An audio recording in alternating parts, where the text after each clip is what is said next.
एक चरित्र में बड़ी विशिष्ट बात पाई गई।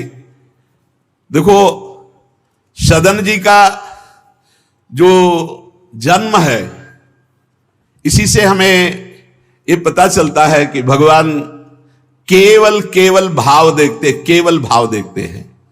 सदन कसाई ताकि नीकी कसियाई, जैसे बाराबानी सोने की कसौटी कसियाई है। जीव को न बध करें ए पे कुलाचार ढरे, बेचे मांस लाए प्रीति हरि सो लगाई है। गंडकी को सुत बिन जाने तासों तोल्यो करे, भरे दृग साधुआनी पूजे पे न भाई है। कही निशि सुपने में वाही ठोर मुंह को देवो, सुनो गुणगान रीझो ही की सच्चाई है। सदन जी का जन्म कहां हुआ? कसाई कुल में, जहां पशुओं का वध करना एक स्वाभाविक वृत्ति है, निंदनीय। किसी भी जीव की हिंसा करना निंदनीय कार्य है। देखो, पर कभी कभी ऐसे महापुरुषों का प्रभाव प्रकाशित होता है कि कुल कर्म छू भी नहीं सकते। सदन जी जैसे स्वर्ण कसौटी पे कसा जाए तो खरा निकले, ऐसे खरे महाभागवत थे। उनके हृदय में एक बार कुछ रिश्ते नातेदार आए, बच्चे ही थे, तो पिता एक छोटा बछड़ा लाए थे। वहां तो कटते ही रहते थे। पिता ने कहा कि ज्यादा तो इसमें मांस नहीं, इसकी टांगों में मांस से पहले तो फिर अपने अतिथि का स्वागत करते हैं। सदन जी ने जब सुना, उसके पास गए तो लिपट कर रोए। बच्चे थे, बछड़े से, ऐसा ऐसा मेरे पिताजी कह रहे तुम्हें काटा जाएगा, और ऐसे दुलार कर रहे थे। बछड़े के भी देखा आंसू निकल रहे। हर जीव को पता है, कष्ट का पता होता है। तो उसने कहा, एक भागवती महापुरुष का जीवन बदलना है, इसलिए मानो बछड़े ने कहा कि तुम अपने पिताजी से कह दो, उचित तो यह है कि पहले मेरी गर्दन काटे। तो सदन जी ने कहा, ऐसा क्यों? बोले, क्योंकि मैं पूर्व में ऐसा था, तुम्हारे पिताजी पशु थे और मैंने इनकी गर्दन उड़ाई है, तो मैं अब पशु बना हूं, इनसे कह दो तुम्हें गर्दन ही काटनी चाहिए, पहले जिंदा टांग मत काटो, मैंने तुम्हें इतना कष्ट पूर्व में नहीं दिया था, सीधे गर्दन काटी थी। इसका मतलब जो कर्म किया जाता है उसका फल मिलता है पक्का। मैंने पूर्व में तुम्हारे पिता की गर्दन काटी थी इस जन्म में, इसीलिए मुझे पशु बनना पड़ा, और तुम्हारे ही पिता मेरी गर्दन काटेंगे पक्का, तुम रोक नहीं सकते, क्योंकि वो विधान है। पर वो पहले टांग ना काटे, पहले गर्दन काटे। अब ये घटना उनको बहुत चुभी। जीव को अपने कर्म का फल भोगना पड़ता है जन्म जन्मांतरों में। बच्चे ही थे, कुछ संत मंडली जा रही, यही है मत की रति गति भूति भलाई, जब जे जतन जहां जे पाई, सो जानो सत्संग प्रभाव। सत्संग का एक अमोघ प्रभाव होता है। वो संतों के सामने गए, चरणों में लौट गए, बालक थे। संत जनों ने, उठो उठो बच्चे, तो रोते हुए बोले कि हर कर्म का फल जीव को भोगना पड़ता है, कोई ऐसा साधन है जिससे कर्म का फल ना भोगना पड़े और जीवन मुक्त हो जाए, जीव मुक्त हो जाए? उनका भगवान का निरंतर नाम रटना, श्री हरि हरि नाम निरंतर रटे, और स्वयं किसी जीव को कष्ट ना दे, और संतों का संग करता रहे, तो जीवन मुक्त हो जाएगा। बस छोटे से बालक सदन जी में बात बैठ गई, बस अंदर शुरू कर दिया, हरि श्री हरि श्री हरि श्री हरि। संतों की बात मान ले तो परम पद जेब में है। अब पिताजी जब तक रहे तब तक वो वध करते रहे जीवों का, लेकिन सदन जी ने कभी कभी किसी का वध नहीं किया। वो कुल परंपरागत मांस खरीद लाते और उसी को मुनाफा करके बेचते और परिवार का पोषण करने लगे। एक दिन ये रास्ते में आ रहे थे तो किसी साधु का बटुआ ढीला होगा तो शालीग्राम भगवान गिर पड़े थे। इन्होंने उठाया कि अच्छा चमकता हुआ कोई पत्थर है, तो शालिग्राम भगवान को लाए। तो उन्होंने अंदाज में कि आधा 1 किलो के वजन का काम तो करेंगे, तराजू में रख दिया। हरि श्री हरि श्री हरि श्री हरि, हर समय नाम जपना। ये तो बचपन से शुरू था संतों की कृपा से, और भगवान से अंदर से समर्पण था। ये नहीं जानते थे कि शालिग्राम भगवान है, देखा ही नहीं था कभी भगवान के शालिग्राम रूप को। अब जैसे कोई कहता कि 5 किलो दो,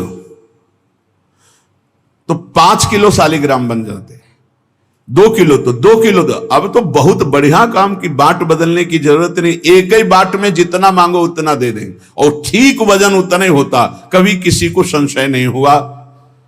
एक दिन वो संत समागम करते ही थे, तो एक संत भगवान आए। कोई इनके यहां ये भेद नहीं मानता था कि ये अमुक कुल की, क्योंकि इतने महाभागवत थे। संतों के चरणामृत लेना, उनके पास बैठकर सत्संग करना, तो संत जन इनके यहां आकर के बैठते थे, इनके यहां आकर के थोड़ी देर भगवत चर्चा। बड़े उच्च कोटि के भाव सदन जी के प्रकाशित थे। तो एक संत भगवान ने देखा कि ये तो बड़े सिद्ध शालिग्राम हैं, इनमें तो चक्र का चिन्ह भी है, और ये इससे मांस तोलते हैं। अश्रुपात होने लगे संत जी के कि ऐसा अनर्थ करते हो तुम, भगवान के भक्त हो। संत जी ने सदन जी से बताया कि ये जानते हो तुम्हारे बांट नहीं है, स्वयं शालिग्राम भगवान है, और इतना घृणित कार्य की तुम इनसे, एक तरफ मांस और एक तरफ शालिग्राम। बड़ी बड़ी उनको व्यथा हुई। सदन जी ने कहा मुझे कुछ पता नहीं, मैं नहीं जानता, मेरे लिए तो ये बहुत सिद्ध बांट है, मैं जितना ग्राहक मांगता है उतना ही, आधा किलो तो आधा किलो, 5 किलो तो 5 किलो बन जाते हैं। आप देखो अपने कुल कर्म को कर रहे हैं और नाम जप कर रहे हैं, और संतों की कृपा है। तो देखो अचानक रास्ते में भगवान शालिग्राम जी मिले थे। उन्होंने कहा अगर ये भगवान है तो आप ले लो, हम तो सेवा पूजा कुछ जानते नहीं, आप इनको ले जाओ। संत जी ले गए, और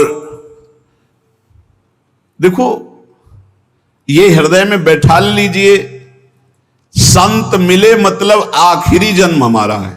विश्वास अगर कर ले, पक्का समझ लीजिए ये तुम्हारा विश्वास काम करेगा।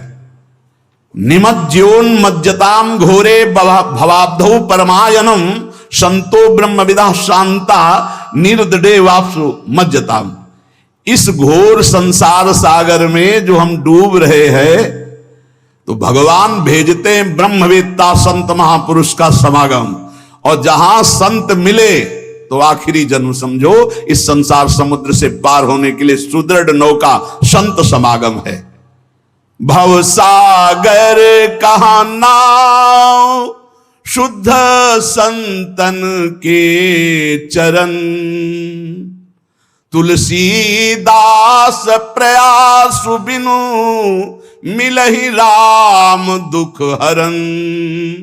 संतों के चरणों का सानिध्य मिला तो देखो सदन जी हरिनाम जपने लगे, सदन जी के हृदय में संतों की प्रति प्रियता बढ़ी, शालिग्राम भगवान मिल, सब बानक बन जाता है। अब संत जी शालिग्राम भगवान को ले गए, एकांत में जाकर के भगवान का पंचामृत से अभिषेक किया, और इसके बाद वेद की स्तुति की, पुरुष सूक्त, शास्त्र शीर्षा पुरुषा सहस्राक्षा शास्त्रपात। भगवान को बिल्कुल अच्छा नहीं लगा। देखो भगवान प्रीति चाहते हैं, सिद्धांत एक अलग होता है। इसीलिए कल हम ऊपर कुछ साधकों से कह रहे थे कि किसी भी साधक को ठाकुर जी में जिस रूप में आसक्ति हो उसको ठेस नहीं पहुंचानी चाहिए, क्योंकि पता नहीं कितना आसक्त हो, आप देख करके अच्छा चलो, ऐसे नहीं कभी वही ओहो धन्य भाग, कितने सुंदर आपके ठाकुर जी है, बहुत सुंदर, आप खूब प्यार कीजिए, क्योंकि पता नहीं वो कितनी गहराई से प्यार कर रहा है आप, तो उसका हृदय बहुत दुखी हो जाएगा। भक्त का हृदय दुखी हुआ तो आपकी उपासना में फर्क पड़ जाएगा। संत जी को लगा था कि कसाई कुल में जन्मे हैं, मांस का उधर पल्ला इधर ठाकुर, क्या अपराध कर रहा है, उनको ऐसा। और बाहरी दृष्टि में लगता भी ऐसा ही है। तो कहा भयो जो पे बड़े कुलहू में जन्म भयो, जप तप नेम व्रत साधन अपार है। कहा भयो तीर्थ अनेकन गमन किए, गयो नहीं जौलो निज मन को विकार है। जौलो मेरे संतन में राखे जाति भेद सदा, तौलो कहो कैसे वह पावे सुख सार है। मेरे साधु नीच पद पंकज ना धोयो, जौलो सब शास्त्रन को पढ़िबोई भार है। जरा भी भाव किसी भी संत जो भगवत मार्ग के प्रतीक है, जाति पक्ष में रूप पक्ष में इनके तेज तो है नहीं, ये तो ऐसे बिल्कुल नहीं, सावधान। पता नहीं कौन किस कोटि का, उच्च कोटि का महापुरुष आपका चिन्ह। उन संत बहुत अच्छे संत थे, पर उनके मन में बात आ गई कि जाति के तो कसाई ही, काम तो नीचे ही है, मांस देखो नहीं जाना भगवान की महिमा। हम समझ रहे थे उच्च कोटि के, और वो बहुत उच्च कोटि के महापुरुष सदन जी, निरंतर नाम जप। और एक खास बात थी सदन जी में, दैन्यता, कि मैं तो किसी योग्य नहीं, और उनको पता भी नहीं था कि शालिग्राम भगवान है। तो लेके आयो साधु मैं तो बड़ो अपराध कियो अभिषेक, सेवा करी पे न भाई है। ये तो प्रभु रीझे तो पे जोई, चाहो सोई करो गरो भरी आयो, सुनिमति बिसराई है। तेई हरि उरधारी डारी दियो कुलाचार, चले जगन्नाथ देव चाह उपजाई है। मिले एक संग संग जात वे सुगात सब, तब आप दूर दूर रहे जान पाई है।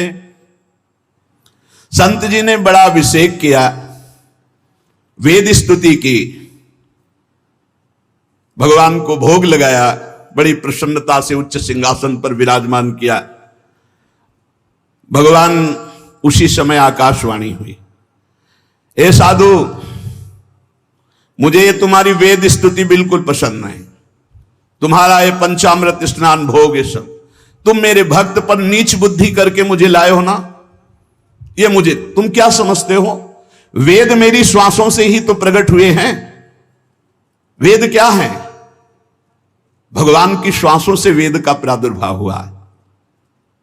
सो हरि पढ़े ये अचरज भारी, चारों वेद भगवान के श्वासों से प्रकट हुए। जाकी श्वास वेद श्रुतिचारी, जिनकी श्वासों से चारों वेदों का प्रादुर्भाव हुआ। मैं वेद की स्तुति और गंगा जल से उतना प्रसन्न नहीं होता जितना मैं अपनेपन के भाव से, मेरे सदन जी हैं और मैं सदन जी का हूं, मैं बिल्कुल तुम्हारी सेवा से प्रसन्न, मैं अपराध मानता हूं कि तुम वहां से मुझे लाए हो।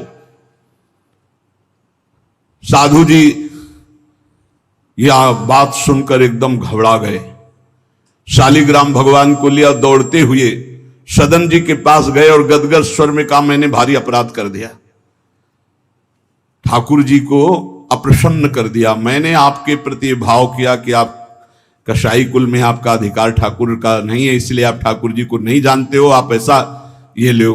ठाकुर जी अप्रसन्न हो गए हमसे, हमने तो पंचामृत से, गंगा जल से सब अभिषेक किया, पुरुष सूक्त का पाठ किया, ले इस श्री ठाकुर जी को आप स्वीकार करो। विधि पूर्वक सेवा से ठाकुर जी प्रसन्न नहीं हुए, अपनेपन से ठाकुर जी को सबसे ज्यादा अपनापन, प्रेम भाव। सदन जी शालिग्राम भगवान को अब जो देख रहे हैं वो दूसरा भाव है, ये भगवान है, मुझे तो अभी तक पता ही नहीं था। साधु जी जब चले गए तो कहा, अब तौलने के काम में तो नहीं, एक सुंदर नवीन कपड़े में ऐसे गले पे लगा लिए, ठाकुर जी गले पे डाल दिए। भगवान रीझते हैं भक्त की अपनेपन की प्रीति में, जो चाहे वो प्राप्त कर सकता है, सिर्फ अपनापन प्रभु को चाहिए। हम यही कहते हैं बार बार कि अपनेपन पे कुल्हाड़ मत चलाओ, विश्वास पर कुल्हाड़ मत चलाओ, साधना बने ना बने, लेकिन हमारे माई श्यामा जी को राज पार हो जाओगे, हमारी बात मान लो। श्री जी सिर्फ अपनेपन को देखती है, सिर्फ अपनेपन को। अवगुण करे समुद्र सम गणत ना अपनो जान, राय के संभजन को मानत मेरु समान। श्री सदन जी ने निज हृदय से लगाया और आंसू बहने लगे कि प्रभु मुझे तो आपका ज्ञान ही नहीं कि आप भगवान हो। आंसुओं से अभिषेक हो रहा, नाथ अभी तक तो मैं आपको जानता नहीं था, बड़ा अपराध हुआ, लेकिन आज मैं, जब आप हमें इतना प्यार करते हैं, जब साधु ने बताया कि मुझे भगवान ने कहा है कि मैं जितना सदन जी को प्यार करता हूं उनकी मैं भावना से प्रसन्न, तुम्हारी सेवा से नहीं, उनको अद्भुत वैराग्य हो गया। बोले आज के बाद घर परिवार में ही नहीं रुकूंगा, अब केवल भगवान का होकर वैराग्य भाव से जीवन भगवान को समर्पित करता हूं। शालिग्राम जी गले में टांगे और कहा पहली यात्रा जगन्नाथपुरी, पहले जगन्नाथ जी के दर्शन करूंगा जाकर, पूरा जीवन अब भगवान के लिए। भगवान देखो कैसे कृपा करते हैं। बचपन में संतों से उपदेश मिला, नाम जब शुरू किया, ऐसे उच्च कोटि के महात्मा के ऐसा कार्य करने पर भी सब संत उनके यहां जाते थे, और उसका परिणाम हुआ कि घोर वैराग्य युक्त होकर भगवान के अनुराग में घर से चल दिए। श्री सदन जी कुटुंब परिवार कुल व्यापार सब छोड़कर जगन्नाथ जी के दर्शन के लिए चले। कुछ दूर चलने पर यात्रियों का समुदाय दिखाई दिया जो जगन्नाथपुरी जा रहे थे, तो उनके संग हो गए। जब उन लोगों ने, कुछ ने पहचान कर ली कि अरे तो कसाई कुल के हैं, और तो सब दूर दूर छूना भी नहीं चाहते थे। यही बहुत बड़ी चूक हो जाती है, जो भगवान को समर्पित हो जाए उसमें कभी जाति पक्ष ना देखे, नहीं, बहुत बड़ी हानि हो जाती है। राजसूय यज्ञ में स्वपच वाल्मीकि को आदर सहित पवाकर पूर्ण यज्ञ करवाई भगवान ने। ये बात ध्यान रखना है, अपने जात अभिमान में आकर कभी किसी भक्त का अपमान न कर दे कि वो नीच कुल का है, ऐसा कुछ। जब ये देखा सदन जी ने कि ये लोग घृणा करते हैं हमसे, तो खुद अलग हो गए।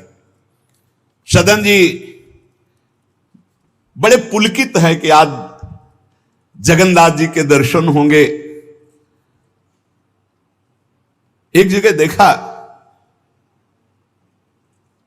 गौएं पानी पीने के लिए लालायित हैं, तो एक आदमी बाल्टी से पानी निकाल तो गौओं को डंडा मारने लगा। सदन जी ने कहा क्यों, पानी क्यों नहीं पीने देते? तो बोले इतना गहरा कुआं है, घसीटने से हमारे हाथ दर्द होते, अपने घर के लिए ले जाएंगे कि इनको पिलाएंगे? तो उनका अगर आप कृपा करें कुछ समय हमें दे दें बाल्टी और मैं भरूं, तो बोले मुझे फिर कोई परेशानी नहीं।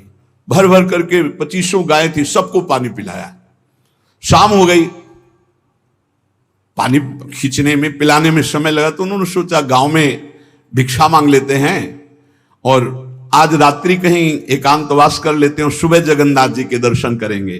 तो आयो मग गांव भिक्षा ले नई ठाव गयो, नयो रूप देखी को तियारी जी परी है, बैठो या ही ठौर करो भोजन निहोरी कहो, रहो निसि सोई आई मेरी मति हरी है, ले वो मुंह को संग गरो काटो तो न होए रंग, बूझी और काटी पति ग्रीव पे न डरी है, कही अब पागो मोशो ना तो कौन तो सो मोसो, सुर करी उठी इन मार्यो भीर करी है।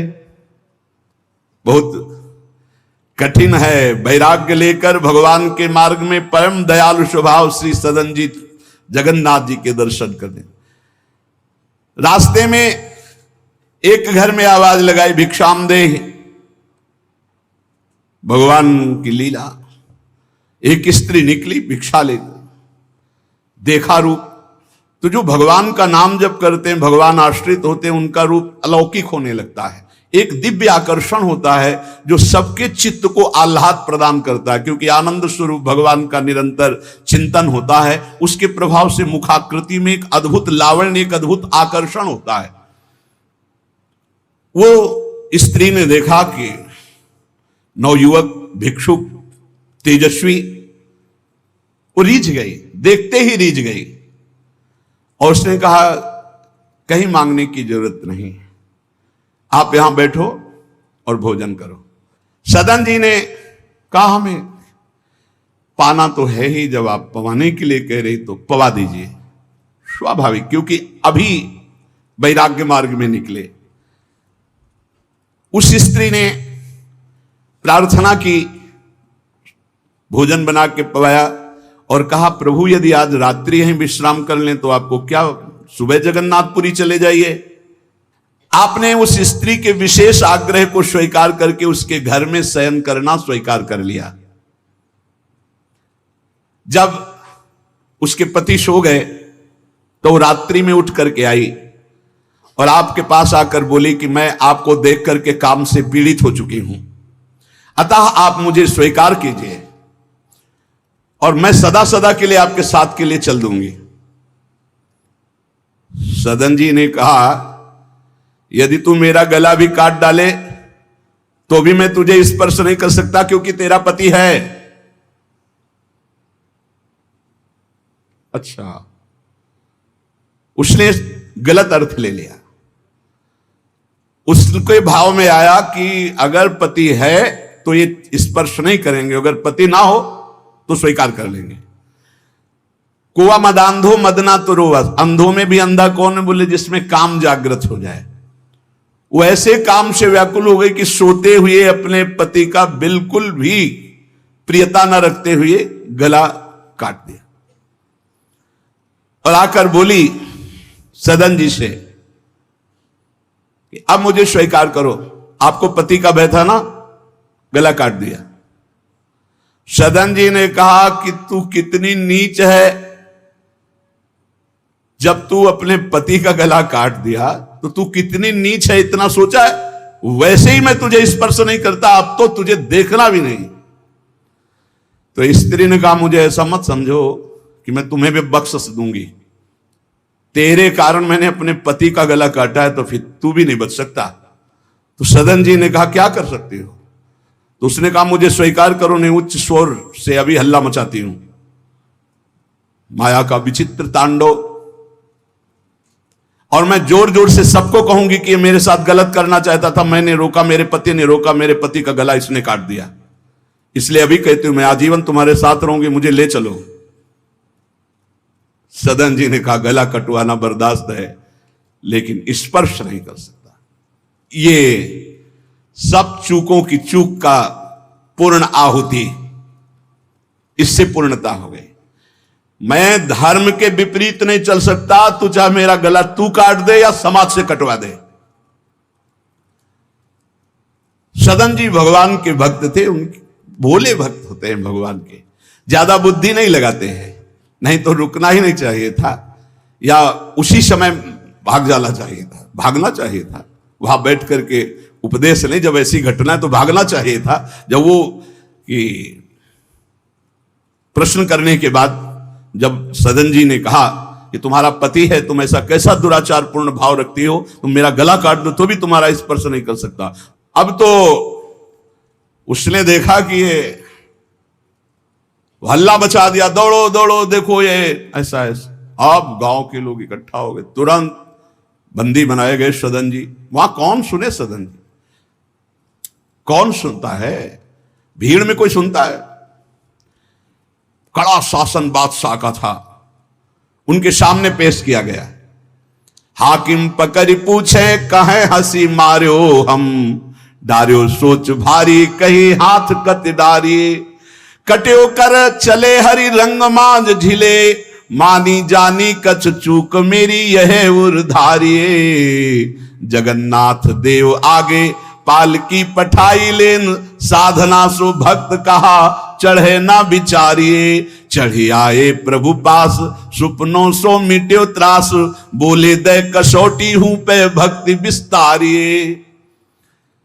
जब सामने बादशाह के पेश किया गया सदन जी को, पूछा गया स्त्री से क्या दोष है इनका। बोले साहब ये हमारे प्रति गलत भाव रख रहे थे, मेरे पति ने मेरी रक्षा की तो इन्होंने पति का वध कर दिया, फिर मेरे साथ तो मैंने हल्ला मचा दिया, फिर ये बंदी बनाकर आपके सामने ले गए। सदन जी से पूछा तो हंस दिया, उस स्त्री की तरफ देख के हंस दिया कि भगवान क्या लीला करना चाहते हो। और सदन से पूछा तुमने ऐसा किया, तो बोले जो ये कह रही वही सत्य है। उन्होंने विचार किया कि जन्म जन्मांतरों में हमारे कोई पाप हैं जिनका निस्तार भगवान करवाना चाहते, नहीं तो ऐसा क्यों लीला करते। उन्होंने कहा जो ये कह रही है वही बात मानी जाए। सहम गई स्त्री कि है क्या, वो भक्त को क्या जाने, विरोध नहीं किया सदन ने, यह धैर्यवान भगवान के भक्त का। उन्होंने कहा जो ये कह रही है, क्योंकि जो ही प्यारो करे सोई मोहि भावे, जो ये कह रही थी। भगवान के रहस्य को जानने वाले भक्त। ऐसा ही श्री गदाधर भट्ट जी कथा करते थे, अपार भीड़ एकत्रित हो जाती, वृंदावन में आगरे से लोग सुबह भाग भाग करके अपार भीड़ सत्संग। तो एक कल्याण सिंह जी थे, बड़े जमींदार धनी, और सत्संग का प्रभाव है कि जितेंद्रियता, वैराग्य, भगवत प्रीति ये बढ़ती है। तो जब से उन्होंने सत्संग सुना तो ब्रह्मचर्य का नियम ले लिया, पत्नी से बात नहीं करते थे। अब घर गृहस्थी में तो यही संसारिक सुख है। कई महीने हो गए वो अपने राजकाज और सत्संग में भाग जाना, सत्संग से आना, बस एकांत में भजन करना।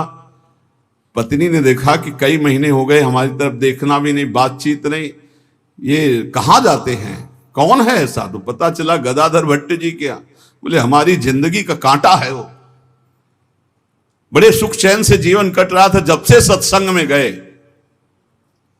अरे दक्ष ने साप दे दिया नारद जी को इसी बात के लिए, साप दे दिया।